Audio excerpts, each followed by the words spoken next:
காவல்துறை அதிகாரிகள் CCTV camera பொருத்தி குப்பை கொட்டுவது, மக்கா குப்பைகள், வாட்டில் கழிவுகள், மனித கழிவுகள் உடனே அகற்றப்பட வேண்டும். ஆயிரம் ஆண்டுகள் முன்னோர்களால் பாதுகாக்கப்பட்ட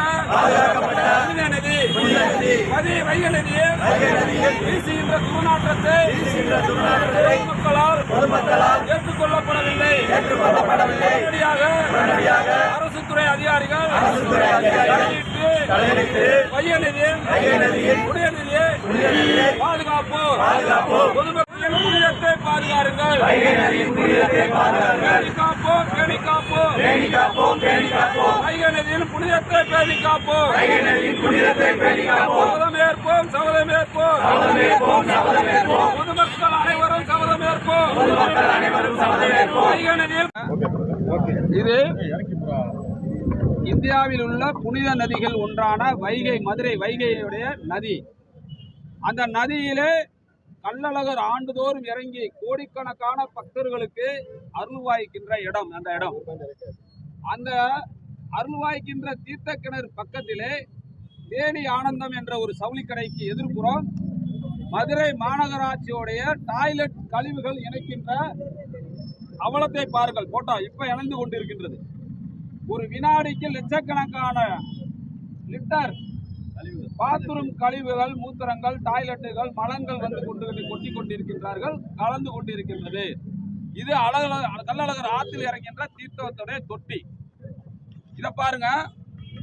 மதுரை மேம்பாலத்துக்கு கீழே இருக்கின்ற புராண காலத்துடைய கல்பாலத்துக்கு அருகிலே, அந்த கல்பாலத்துக்கு அருகிலே இருக்கின்ற நாளி கிணத்துல தான் மதுரை மீனாட்சி சொக்கநாதருக்கு தினந்தோறும் பசுக்கள், யானை, ஒட்டகம் ஆகியவற்றின் மூலம் டீச்சர்கள் வந்து தீர்த்தம் எடுத்து சொல்கின்றார்கள். அந்த நாளி கிணத்திலே மதுரை மாநகர் பகுதியில் உள்ள சுற்றியுள்ள அனைத்து பொதுமக்களும் அனைத்து ஆலயங்களுக்கும் செவ்வாய் சாற்ற எனக்கு அன்னைக்கு அங்கதான் தீர்த்தம் எடுக்கிறாங்க.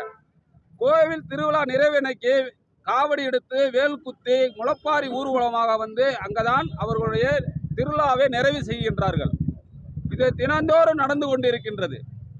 இந்த ஆகஸ்ட் மாதம் முழுவதும் தமிழக அரசு மற்றும் சமூக ஆர்வலர்கள் மற்றும் இந்த சமூகத்துக்கு ஒரு நல்லதொரு எடுத்துக்காட்டாக வாழ வேண்டும் என்ற எண்ணத்திலே அண்ணாமலை IPS அவர்கள் தொடங்கிய வி த லீடர்ஸ் என்ற பவுண்டேஷன் ஆகஸ்ட் 3ஆம் தேதி வைகை ஆற்றை தூய்மை பண்ணுவதற்காக களம் இறங்கியது.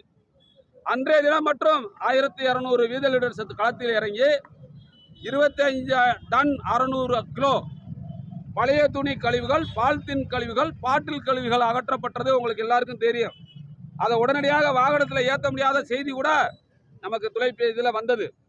அதுக்கப்புறம் தொடர்ந்து வருகின்ற சனி ஞாயிற்றுக்கிழமை 100க்கும் மேற்பட்டவர்கள் இதுவரைக்கும் 41 டன் மனித கழிவுகளும், பால்தீன் கழிவுகளும், பழைய துணி கழிவுகளும் அகற்றப்பட்டு கொண்டிருக்கின்றது. ஆனாலும் தினந்தோறும் நூற்றுக்கணக்கான டன் குப்பைகள் மேம்பாலத்திலிருந்தே கீழே கொட்டுறாங்க. ரொம்ப அவலமா இருக்கு. இது மாவட்ட ஆட்சித்தலைவரும், மாநகராட்சி நிர்வாகமும், பொதுப்பணித்துறை அதிகாரிகள், காவல்துறை 4 துறையும் இணைந்து இதை போர்க்கால அடிப்படையில் நடவடிக்கை எடுக்க வேண்டும். எங்களுடைய கோரிக்கை. அந்த முளப்பாரிகள்லாம் ஒரு இடத்துல ஒரு 2000 ஸ்கொயர் ஃபீட்டில் ஒரு கருங்கல் தெப்பக்குளம் கொட்டி ஒரே இடத்துல கொட்ட சொல்லி விழிப்புணர்வு ஏற்படுத்தணும். அதை தினசரி மாநகராட்சி நிர்வாகம் அள்ள வேண்டும். சம்பந்தப்பட்ட அந்த வைகை நதியை சுற்றி சிசிடிவி கேமரா பொருத்த வேண்டும். ஒளிபெருக்கி அமைத்து ரெக்கார்டு போட வேண்டும்.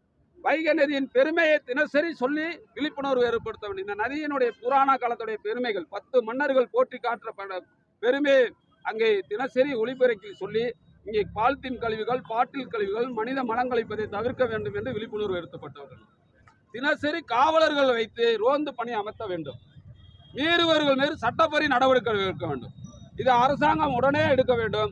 அப்படி எடுக்க தாமதமானால் We the Leaders Madurai Foundation ஒப்படைங்க.